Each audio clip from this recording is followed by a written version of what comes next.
보수의 변화를 요구하는 목소리가 높은 가운데 자, 대한민국 보수정당 자유한국당 품격 있는 보수로 거듭날 수 있을까요? 센걸 직격 인터뷰. 오늘은 자유한국당 여유연구소장이신 김세연 의원님 모셨습니다.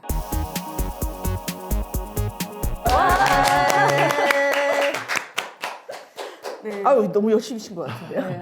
그리고 보수정당 자유한국당 과연 변화가 가능한가? 이게 아마 저희들뿐만 아니라 국민 대다수가 궁금해하는 주제일 것 같습니다. 그래서 이 부분부터 먼저 질문을 좀 드리겠습니다. 자, 출격하시죠. 전 아군이니까 편하게 하겠습니다. 우리 보통 이제 보수하면 젊은 층들에게는 그다지 또 좋은 이미지가 아닌 것 같고, 좀 더 직설적으로 얘기하면 뭐 수구 꼴통이라는 표현도 하는 것 같습니다. 과거에 있었던 저희 당의 모습이 변화를 거부하는 내지는 과거로 회귀하려는 이런 장면들이 많이 있었기 때문에 이제 보수라는 단어 자체가 많이 오염돼 버린 상황이 있다고 보고요. 일각에서는 뭐 저희 당 내에서도 요즘에 보수 정당이라는 말 쓰지 말자, 자유우파 정당이라고 쓰자. 그래서 자유우파라는 표현이 요즘에 많이 쓰이고 있고 좀 자리를 잡고 있는 것 같습니다만은, 지금의 자유한국당이 비록 아직은 전 국민들로부터 골고루 사랑과 신뢰는 받지 못하는 점이 있다 하더라도 저희가 지금부터 노력을 하면은 불가능은 없다라고 생각합니다. 두 말씀대로 되기를 기원하면서 제가 질문을 드리겠습니다. 좀 긴장되는데요. 네. 엄청 공격적으로 할 거예요. 예. 자유우파가 정확하게 무슨 의미인가요? 자유와 평등의 큰 두 가지 가치가 인류 역사상 계속 정치에서 충돌해 오면서 지금까지 발전이 이루어졌다고 본다면은, 이런 이 두 가지를 조합해서 원래는 보수파, 진보자파 이런 말을 쓰던 경우도 있었는데, 이제 수렴되기를 자유우파로 이렇게 수렴이 되고 있는 상황으로 보고 있습니다. 유행할 것 같으세요? 그 당협위원장 면접을 보러 갔는데 거기서 우리 보수 정당이 앞으로 이렇게 가야 됩니다 했더니, 그 중에 조강측의 위원님 중에 한 분이 보수 정당이란 말을 쓴다고 저보고 막 뭐라 하시더라고요. 자유우파란 말을 안 쓰고 보수 정당이라는 말을 쓴다고 막 뭐라 하시던데, 하여튼 저는 좀 보수 정당이라는 말이 자랑스러워질 수 있도록 하는 게 가장 근본적인 쇄신책이라고 생각합니다. 이제 전당대회라든지 최근에 장외투쟁 이런 상황들을 보면서 굉장히 좀 이렇게 아주 극우적인 성향들을 가진 분들, 우리 흔히 이제 표현하는 태극기 부대, 그 좀 나쁘게 아까 표현하셨던 막 청년들이 말하는 꼰대같이 비유되는 막 꼴통 보수 막 이렇게 표현되는 굉장히 좀 아주 극우적인 분들도 많이 좀 포함되어 계시고, 태극기 부대라고 통칭되시는 분들 중에서도 아예 대화가 안 되시는 분들이 계신 반면에 그 우국충정의 표현의 방식이 다소 표현상의 좀 과격함이 함께 묻어남으로써 이 바깥에서는 분간이 잘 안 되는 경우도 있지만은 실제로 충분히 대화 가능하신 합리적인 분들이 또 계시기 때문에, 그래서 그 부분에서 저는 너무 비관적으로는 보지 않습니다. 물론 모든 분들을 다 함께 가야 한다, 갈 수 있다 이렇게 보진 않지만은 그 선을 잘 구분을 하면 가능하다고 생각합니다. 이게 이제 막 우리 뭐 누구 특정 지칭해서 뭐 정치인을 지칭하는 건 아니고, 딱 연단에 올라가시면 예. 되게 지극히 합리적으로 보이시는 분이 예. 엄청난 발언을 막 쏟아내지 않습니까? 예. 지금 뭐 김 대표님, 김모모 의원님이나 이렇게 그렇죠. 내가 얘기하려고 안 했는데 그게 저는 왜 그렇게 되는지가 궁금해가지고요. 다음에 저희 당 집회가 있을 때 강 변호사님을 한번 모셔서 그런 말들 하시더라고요. 뽕 맞는다고 하시더라고요. 그 분위기에 이렇게 막 자신들을 연호해주고 하면 그런 게 있는 건지, 저는 이렇게 연단에 올라가서 해본 적이 없어서 의원님이나 다들 해보셨죠. 그래서 그게 궁금해. 이렇게 환호해주면 사람들이 거기에 이렇게 뭔가 약간 뭐 진짜 그런 게 있나요? 너무 전문 용어로 쓰여서 제가 잠시 잘 못 알아듣었는데 대략 이해는 가겠습니다. 근데 상당 부분 그런 이 대중들의 환호와 이런 열기가 연사를 이렇게 연사의 아드레날린을 이렇게 샘솟게 만드는 효과는 있는 것 같고요. 예. 선거에 나가보신 분들은 대체로 경험들을 한 번씩 하실 겁니다. 그렇죠. 이렇게 마이크 잡고 있으면은 말이 잘 되는 날이 그러니까 있어요. 시민들이 연호하시고 내 편이고 다 이렇게 막 이러면 다 뽕을 맞는군요. 경험해 보세요. 네.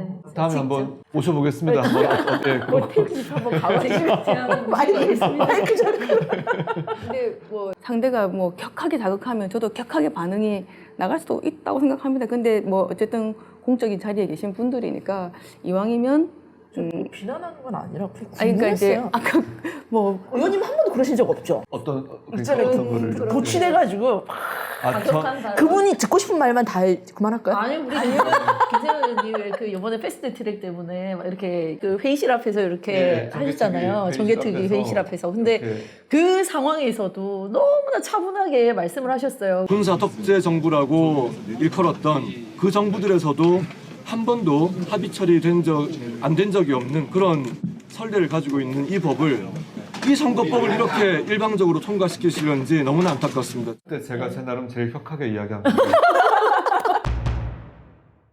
의원님 요새 국회가 예. 기능을 하지 않고 있지 않습니까? 아 원래 저 임시회는 2월, 4월, 6월에 있어서 일단 5월은 원래 국회가 있는 달은 아닌데 4월 국회가 정상적으로 안 돼서 그 원인 중에 하나가 이제 패스트트랙이잖아요. 예. 내용이 뭐 공수처 그리고 선거법 개혁 예. 이런 문제들에 대해서 의원님 개인적인 생각은 어떠신지 궁금합니다. 제가 얼마 전에 제 인스타에 매트릭스 2의 포스터를 올려놨는데요.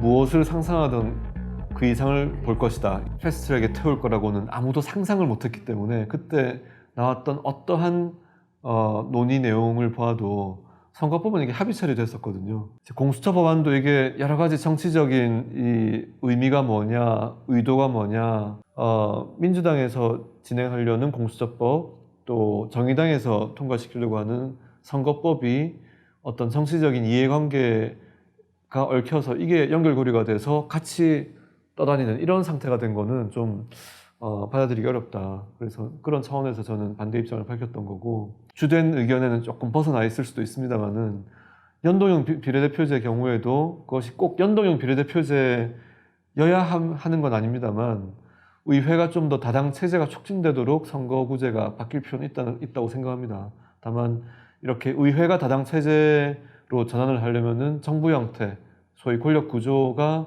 함께 연동해서 바뀌어야지 이게 이 상태로 그냥 대통령제 하에서 다당 체제가 의회에서 정착이 돼버리면은 만성적인 전국 불안정을 벗어날 수 없을 거기 때문에 다당제는 찬성하시는데 예. 이제 지금의 대통령제 하에서는 어려울 것 같다. 그러면은 정치적으로 상당히 그러면 혼란스러운 어떤 상황이 대통령제가 돼야 된다고 생각을 하세요? 분권형 대통령제로 가도 지금 남북 대치 상황에서 대통령과 총리가 다른 당에서 나오면 다 할 것이고 같은 당에서 나와도 생각이 다르면 이게 내치 외치라는 게 분리가 안 되는 속성이 있지 않습니까? 가령 통상 문제나 통일 문제는 내치 외치로 단일하게 규정이 안 됩니다.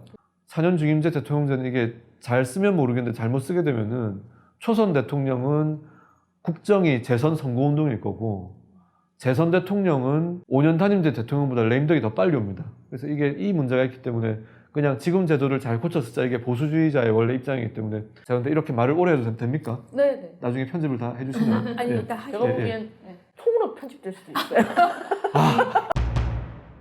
우리가 정상화가 됐을 때 국회에서 예. 그러니까 그 선거법 개혁에는 반대하시는 거네요. 원포인트 개헌이 전제된다면 저는 찬성하겠습니다. 대통령제 권력구조. 예, 정부 형태를 내각제적 요소를 가미하는 형태로 해서 이 대통령에 너무 과도하게 집중된 권력을 분산시키는 조치가 따르면은 충분히 논의해 볼 수 있다고 생각합니다. 저는 이런 걱정을 좀 하고 있습니다. 최근에 이제 뭐 환경부 블랙리스트 관련해서 예. 비서관 사표를 썼고 또 뭐 임종석 실장, 전 실장, 조국 수석 다 무혐의 처리되고 장관하고 그 한 분인가 그 수석은 안 건드리고 일단 비서관 두 분이 지금 재판에만 기소된 상태고 예. 아무도 구속이 안 됐거든요. 이런 부분들에 대해서 정말 치열하게 싸워야 되는데 예. 지금 이 패스트트랙 지금 이거 될지 안 될지도 모릅니다. 지금 왜냐하면 지금 예. 바른미래당 원내대표 선거가 지금 다가오는데요. 예. 뭐 어떻게 될지 모르겠지만 이게 이제 어떻게 됐냐에 따라서 다 동의 안 할 수도 있거든요. 저보다. 예. 그럼 이게 다 원점으로 돌아간다고요. 근데 원점으로 돌아갈 수 있어요? 다른 미래당에서 추인했던 게 그러면 원천 무효다 이렇게 그러니까 지금 이 사보임 했던 것들이 문제가 있다 해서 위원들을 다 바꿔버리면 원천적으로 그걸 반대하면 거기서 통과가 안 되는 거죠. 그렇죠. 그래서 사개특위, 정개특위가 동시에 다 안 되는 되지 않으면은 그 이 두 개 법안이 이 동시에 처리되지 않으면은 안 되니까. 예, 패스트트랙이 합의 계속 조건에 가기 안 어려울 맞으니까. 겁니다. 그러니까 제 입장은 지금 제가 우리 그 선거법 관련해서도 말씀드릴 때 김관영 원내대표가 잘못했다고 계속 말씀드리는 게 결국 지금 준 탄핵된 거거든요. 그래서 지금 내려오고 다시 원내대표 선거를 하는데 이 결과에 따라서 이게 엄청난 향후에 이제 또 문제가 생길지도 몰라요. 예. 그런데 여기에 다 묻혀서 정말 전국의 중요한 정부 여당의 문제점들을 견제해야 될 제1야당 국회 역할들이 예. 다 지금 깡그리 다 없어져 버린 것 같은 그런 느낌이에요. 왜냐하면 검찰은 우리가 뭐 공수처 왜 만드냐 얘기도 했지만 공직자수사처 검찰이 제대로 그냥 못했기 때문이다. 지금 검찰이 그럼 다 무혐의 처리해준 거 아닙니까 지금? 그러니까 제가 봤을 때는 지금 국회가 견제 기능을 지금 상실하고 오히려 어쩌면 이 중대한 역할을 못하고 이 선거법에만 매몰돼 있는 답답한 상황들에 대해서 조금 더 지혜롭게 자유한국당 대처해야 되는 거 아니냐. 저는 책무가 맞습니다. 막중하다고 생각하는데. 제가 반박을 할 여지가 없습니다. 영입하고 싶네요, 갑자기. 그래서 그러면 좀 국민들이- 제2야당이라도 또 역할을 해주시면은 또 제1야당이 좀 자극을 받아서 여기는 또 엉망이잖아요. 잘 쓸 수 있지 않을지. 그래서 기대할 이제 수가 공수처를 도입해야 된다는 게 제 의견입니다. 아, 참 제가 영입 공수처 권한이 도입하시죠. 없어가지고 진짜 아, 안 네. 해봤습니다. 공수처 도입해야 되겠네. 이 뉴스를 보면서 굉장히 좀 분노해서 아마 많은 국민들이 생각할 거예요. 아니 몰라서 진행하겠지만 저 같은 사람은 뉴스를 보고 이게 이렇게 해서 말이 되나. 그러면 이렇게 국정조사를 하시든지 특검을 도입하자고 하시든지 뭘 제가 봤을 때는 해야 되는데 예. 그냥 간 거잖아요. 지금 그냥 넘어갔어요. 뭐 사업 절차가 지금 진행 중에 있고 진행 중인 사업 절차가 있다 하더라도 충분히 뭐 사후적으로 국정조사나 특검 도입이 또 불가능한 건 아니기 때문에 의원님 공수처 예. 하시죠. 공수처 근데- 받으시죠. 일단 그 패스트트랙이 어떻게 될지 모른다니까. 근데 자 이제 그리고 공수처 법안 자체에 약간 좀 네, 예, 그래도 하자가 거기도 있다고 이견이 그래서, 많잖아요. 예, 예. 이게 또 하나 쉽게 지금 받으시면 되는데. 지역 현안 관련해서 부산시당 자유한국당 부산시당 위원장을 맡고 계시죠. 예. 그 부산시청의 공무원들을 예. 공공기관 인사와 관련해서 지금 고발을 해놓으신 예, 상태거든요. 그렇습니다. 그 끝까지 책임지실 거죠? 박근혜 정부의 여러 인사들에 대해서 뭐 이런 그 적폐몰이 수사라고 하는 이 수사를 진행해 놓고는 그 내로남불 또는 내 책 남불, 그러니까 내가 하면 체크리스트, 남이 하면 블랙리스트 이렇게 이 잣대가 두 가지로 왔다 갔다 하는 거는 이거는 좀 해서는 안 될 그런 언행이라고 보고 이제 이 부분에 있어서는 저희가 끝까지 좀 바로잡을 수 있는 그런 노력을 다 하도록 하겠습니다. 그러니까 뭐 전임 시장님 때도 그러지 않았냐, 이거는 관행이었다 이런 얘기들을 민주당 부산시당에서 하시더라고요. 근데 이제 예. 관행이 이제 과거 정부에서 관행이었던 것이 이제 관행이 끊긴 게 이번 그 탄핵 이후에 여러 가지 그 재판 받았던 사람들을 쭉 보면 이제 그 관행이 끊겼거든요. 근데 그거를 알고 있으면서 다시 반복하는 거는 그거는 법원에 가서 밝혀지겠지만 고발 조치도 취하셨고 그리고 아까 말씀하셨던 그 환경부 블랙리스트도 어차피 조사 들어가서 지금 기소된 거고 그래서 그거는 법원의 결과가 나올 필요는 있을 건 같습니다. 저도 예. 제가 뭐 예, 민주당이지만 예. 당연히 그러니까요. 법대로 나와야죠. 네. 왠지 저 네. 자리를 네. 강 변호사님이 사실 그렇게 잘 입장도 아니신데 지금 답변하시기 되게 곤란할 것 같은데 제가 그 자리로 가고 이렇게 옹공개하죠. 저는 그런 거 없어요. 이분은 뭐 꿋꿋하게 대통령을 존경하고 민주당을 지지하면 꿋꿋하게 잘 아, 가고 저 옷 색깔 안 보이세요, 잠깐만. 진짜 무슨 말씀하세요, 지금 의원님. 다 알아보고 계십니다. 지금 저희 정체성을 어떻게 보시고. 3대1로 알고 왔는데 이렇게 3대1이 아니라 지금 이렇게 3대1로 되는 것 같아서 저희 항상 준비하고 있어요, 저는. 저희한테 그러지 않아요. 아, 눈물 나네, 또. 아니 그렇죠. 저 칭찬할 때는 엄청나게 또 칭찬해요. 드린 적이 없어요. 칭찬 다음 많이 주에는 해요. 역전됩니다. 그래도 시원찮아, 다음 그래 또 다음 주에 박쥐같이 또 어떻게 할지 몰라 있어.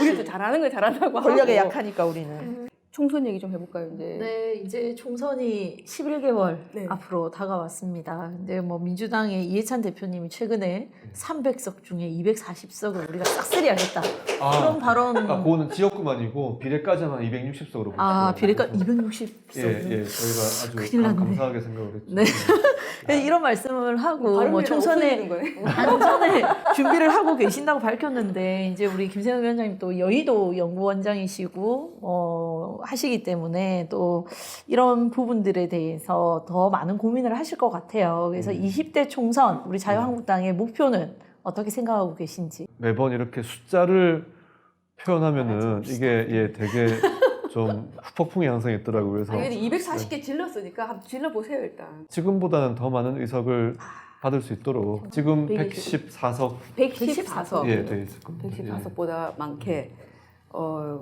240석? 플러스 알파. 그럼 어떻게 되지? 의원 정수가 너무 많이 늘어나는데. 진짜 한 400석? 재원해야 되나 진짜? 바른미래당도 있고 이러면 한 500석 되는 거 아니야? 아, 큰일 수비도 나는데? 걱정되고 아유, 너무 어려워. 정수 늘리는 건 국민들이 안 좋아하시더라고요. 참고로 네.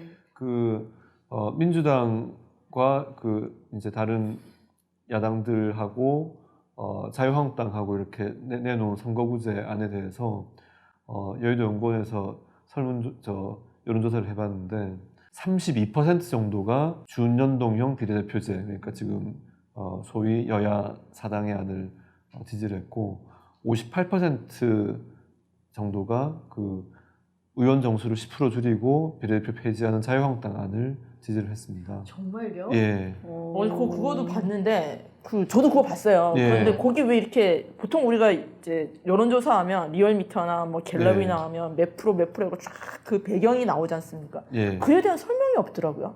그게 저희가 이제 선관위 등록하는 조사는 공개를 당연히 하는데 이제 그렇지 않은 조사들은 비공개가 관리였는데 거기에 이제 저희도 이런 판단을 할 때 이게 저희한테 일방적으로 유리하게 하지 않기 때문에 이제 그렇게 하면 저희도 이제 이 판단에 오류가 생기기 때문에 다른 항목들은 다 비판적으로 나왔는데 그 대목은 거의 2배 정도 저희가 높게 나왔습니다. 그래서 이게 편향성이 있었던 게 아니라는 게 입증이 연동형 되고요. 비례대표제에 대해서 반대한다는 게 2배가 나왔었다고요? 그러니까 반대하는 게 아니라 이제 연동형 그러니까 지금 여야 사당의 안에 대해서는 찬성이 32%, 의원 정수 10% 축소, 그리고 비례대표 폐지 자유한국당 안에 대해서 58% 찬성이 나왔습니다. 이 안만은 이게 2배 정도 높다는 거는 국민들 마음이 어디에 있다는 게 명확하게 나오기 사실 때문에 의원 정수를 국민들이 늘리지 말라. 무조건. 줄이라는 거죠. 오히려. 줄이는 게 낫다. 예, 예. 연동형 비례대표보다도. 뭐 하냐 이런 얘기도 예. 안 하면서 그럼 줄이는 나오니까. 거에 찬성하세요, 의원님? 이런 얘기네. 저는 200석까지 줄여도 별 문제 없다고 생각합니다. 근데 이제 그게 200석까지 가는 건 현실적으로 극심한 이 진통이 있을 거기 때문에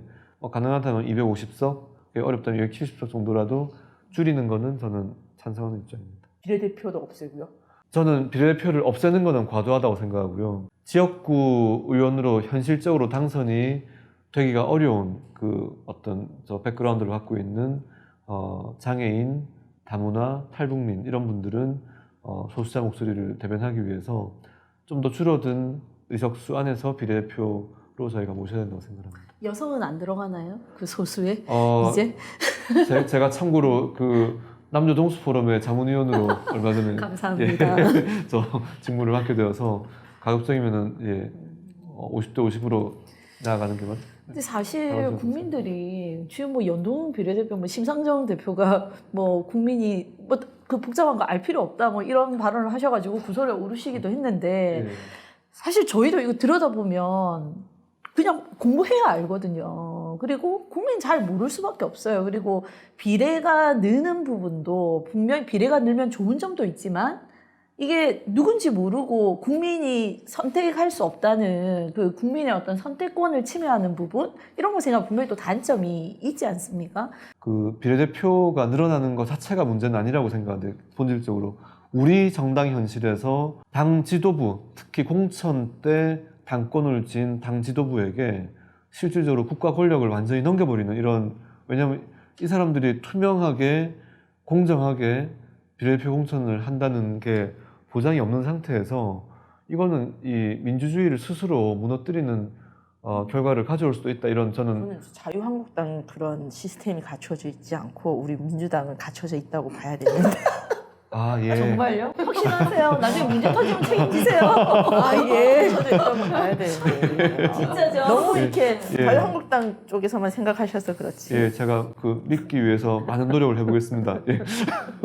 실제로 이게 연동형 비례대표제는 의석수가 고무줄처럼 어디까지 늘어날지가 실제 그 복잡한 득표 결과에 따라서 이게 달라지기 때문에 그에 대한 비판을 막기 위해서 300석으로 의석을 고정시키고 연동형 비례 비중을 50%로 줄이면서 이 함수가 너무 복잡하게 돌아가서 그 정개특위 간담회 당시에 이 합의가 있던 여야 사당 합의가 있던 그 간담회장 바깥에서 그 결과를 기다리고 있던 기자분들이 한 1시간 반 동안 열심히 계산을 해봤는데 결국에는 아무도 그 식을 파악을 못하고 끝났다는 거 아니겠습니까? 우리가 이제 연동형 비례대표제든지 비례에 대해서 의미를 두는 거는 사표 때문이지 않습니까? 승자 독식의 지금 폐해들 예. 그런 것들에 대한 다양한 의견이 수렴이 돼서 사실 연동형 비례대표제라는 것도 저희가 이제 뭐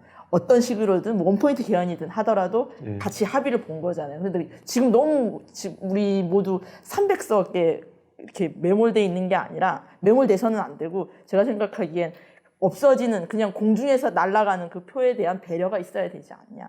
원포인트 개헌으로 정부 형태가 바뀌어진다면은 저는 다당제 촉진이 우리 정치에 필요하다고 같은 아까 말씀하신 거죠. 입장이 같기 때문에 제가 뭐라고 거기에 대해서 다른 말씀을 포인트 드릴 경우. 개헌에 동의하세요, 그러면.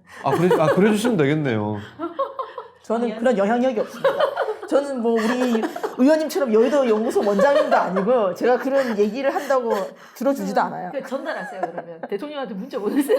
그러시면 되겠네요. 네, 대통령한테 문자 보내세요. 잘 문자 보내세요. 네.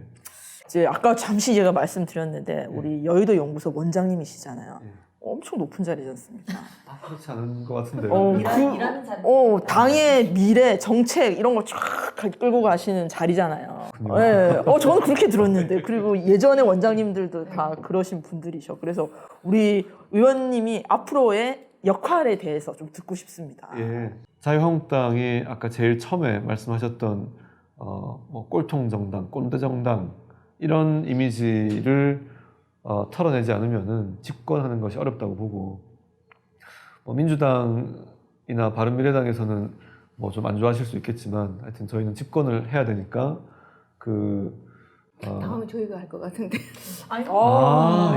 안철수 아저씨가 해야 돼.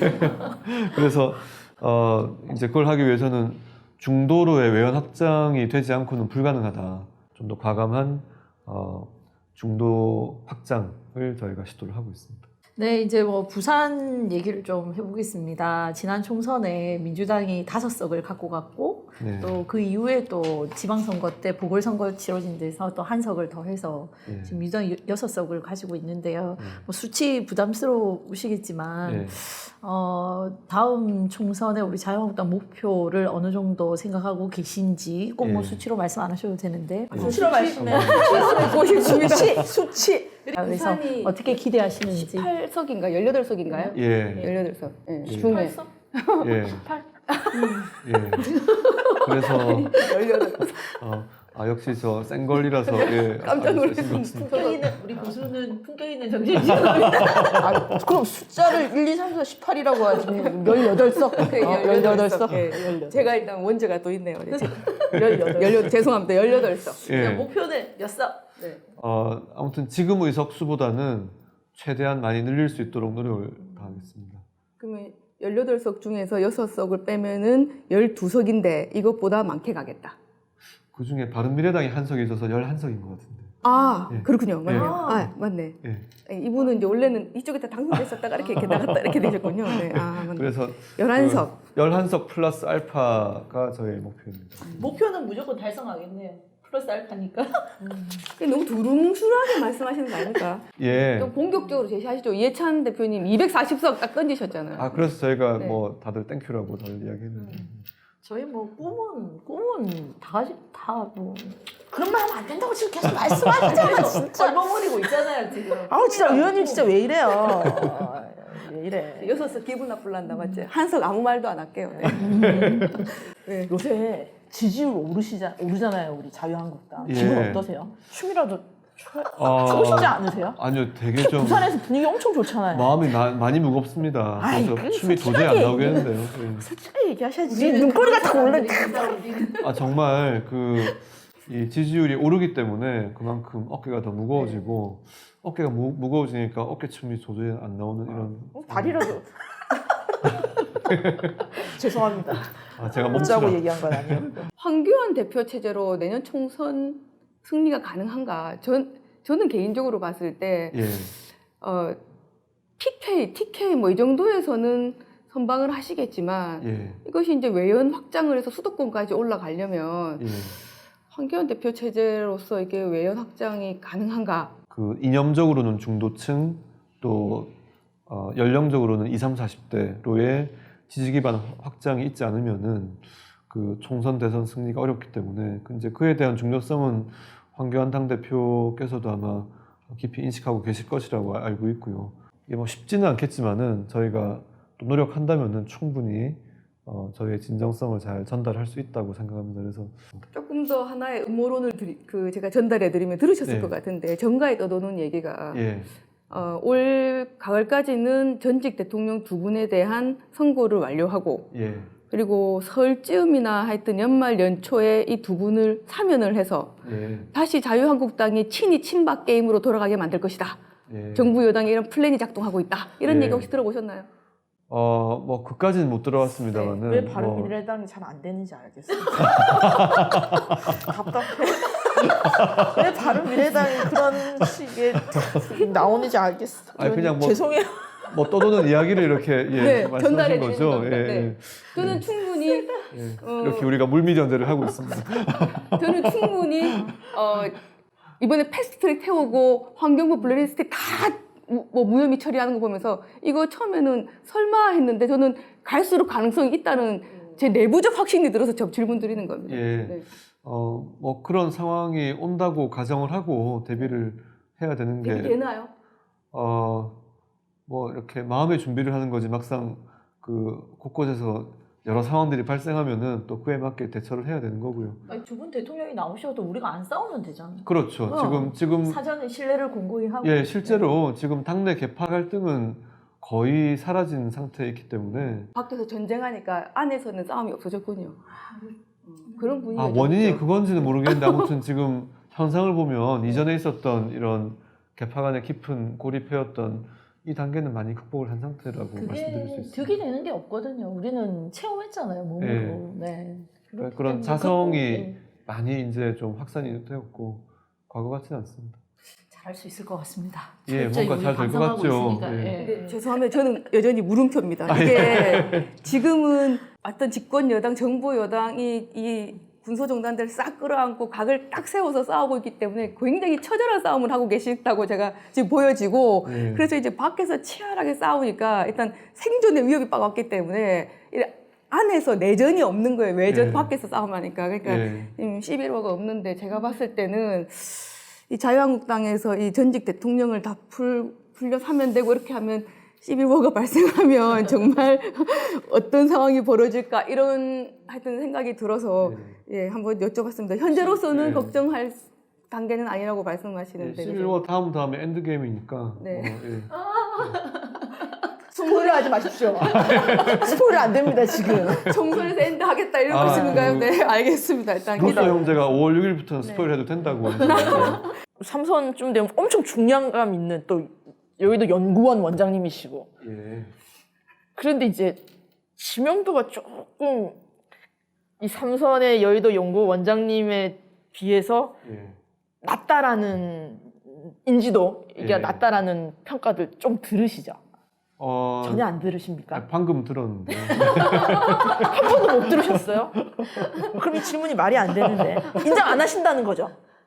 난 지명도가 높다. 아니요, 뭐 제가 감히 지명도가 높다고 생각은 안 하고요. 딱 맞는 지명도를 가지고 있다? 뭐 전 지명도 자체가 별로 중요하지 않다고 생각을 해서 좀 그거를 평가하는 게 좀 무의미하다는 입장이라서 그렇게 말씀드렸습니다. 손들어 빨리 졌어. 게임 끝. 안 중요해야 되잖아. 각자 자기 자리에서 자기 할 일만 제대로 하고 있으면 나라가 망할 위기에서도 그 지켜낼 수 있는데 이제 모든 사람이 각자 자기 뭐 분수나 능력을 벗어나는 거를 향해서 돌진하는 그런 뭐 과욕, 탐욕에 이 노예가 되어서 이렇게 가면 안 된다고 생각을 해서 그래서 뭐 제가 어떤 직위에 대해서는 아예 머릿속에 생각 자체를 안 하고 일을 하고 있어서 그래서 아까 그렇게 말씀드렸습니다. 의원에 맞는 분수시구나. 그 여름 되면은 분수가 이렇게 곳곳에서 직격탄으로 질문 드릴게요. 3년 뒤에 부산시장 출마에 대해서 한번 생각해 보신 적은 있습니까? 아니요 그래서 제가 생각해 본 적이 없습니다. 다 포석을 까셨잖아요. 분수에 맞게 그때 되면 또 하시는 거예요. 그때 그 분수가 시장의 분수면 해야지. 그렇지 않습니까, 의원님? 딱 그 상황에 맞게 시장의 분수가 되면 시장이 출마를 하실 수 있겠군요. 요건과 환경이 당신 뭐 이런 뭐 제가 운동처럼 오면 받아들이시겠다는 거죠. 근데 제가 별로 거기에 맞다고 생각을 뭐 해본 적은 없어서요. 시민들이 또 요구할 수도 있는 거 아니겠습니까? 상황에 따라서 뭐 될지 안 될지 모르겠지만 그런 상황이 발생한다면 어떻게 하시겠습니까? 예, 그거는 뭐 제가 제 3자의 기대에 의해서 제 인생을 살아서 될 문제가 아니라 제 인생은 제가 판단하겠죠. 그럼 바로 대권으로. 아 이래서 센 거리네요. 바로 대권으로. 아 시장 시시해. 아 시장 나 진짜 아니 시장 저는 3년 뒤에 시장은 홍보위원이 하고. 난 대권 간다. 무서워라. 저는 아, 3년 진짜? 뒤에 시장하고 그 다음에 대권하고 이렇게 하려는데 화면에 저한테 왜 그러세요? 싫어요. 아니라고 하셨잖아요. 그럼 뭐 그 다음에 대권 뺏겨 더 있어요? 저는 민주당입니다. 듣고 보니까 좀 이상해서. 아직은 모르는 듯한 느낌. 저는 민주당입니다. 예. 생각을 안 했는데 네. 어째 없어. 응? 없나 아, 봐. 저는 네. 난 100가지라도 얘기할 수 있는데. 하나도 없나 봐. 어떡해. 왜 거짓말하고 그래? 거짓말. 어쩔 수 없어. 거짓말해. 우리 김세영 현사님의 매력은 네, 너무 많아가지고 제가 뭐 하나로 이렇게 얘기할 수가 없는데 일단 굉장히 합리적이신 분이시라는 거 그리고 겸손하시고 네, 상대에 대한 배려를 잘 하시는 와중에 굉장히 이렇게 판단을 명철하게 하시는 거 그래서 네. 부산을 넘어서 대한민국의 지도자로 우뚝 서실 수 있을 거라고 생각합니다. 네.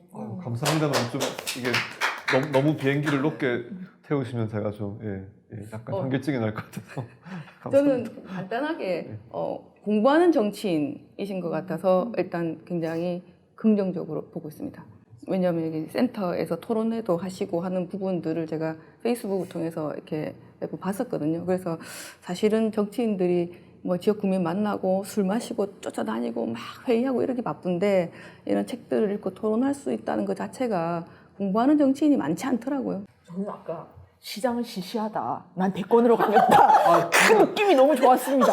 아니요, 제가 의도한 거하고 전혀. 의원님, 화이팅! 이게 편집이 교묘하면 큰일 나실 수가 있겠어요. 그래서 그런 오해가 어떡하지? 없기를 바라는데요. 어떡하지? 전혀 이제 저의 뜻과는 상반된 대권 가시죠. 말씀해 주셔서 참 몸둘 바를 모르겠습니다. 네. 감사합니다. 알겠습니다. 그러면 끝으로 마지막 소감 한 말씀 해주시고 저희도 마치겠습니다. 예. 오늘 어떠셨나요? 저는 센 거를 뭐 이렇게 저 애청자의 한 사람이긴 합니다만은 사실 긴장을 많이 하고 나왔는데 너무 센 걸로 이렇게 잘 대화 나누고 갑니다. 감사합니다. 네, 수고하셨습니다. 감사합니다. 귀한 시간 내주셔서 감사합니다.